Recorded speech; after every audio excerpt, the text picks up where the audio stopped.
everyone, Gil here at Grayman Prepping. On this episode of your prep for today, we're talking something personal, the personal first aid kit.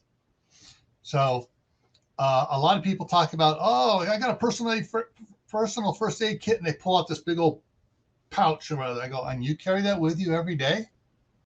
They go, no, it's a personal first aid kit. I keep it in my truck or I keep it here. Yeah. When I was in Scouts, our Scouts had personal first aid kits. They fit in the pocket. It had several different types of Band-Aids in it. It had a little tweezer in it. It had a small fingernail clipper in it. It had several small rolls of gauze. You know, it had just small stuff to take care of something immediately so they can get to the first aid shack to get treated. All right, personal first aid kit isn't supposed to have sutures and all that other crap in it.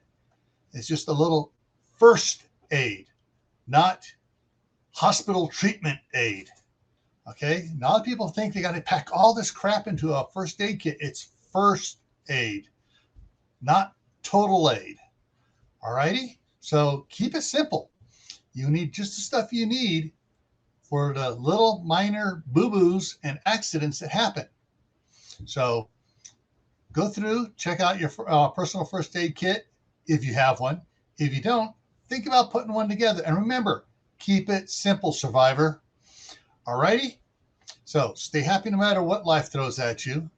Stay safe. Don't go out and do anything foolish. Keep adding to your preps. Water, food, medicines, and other equipment you need to survive. Why? Well, this is why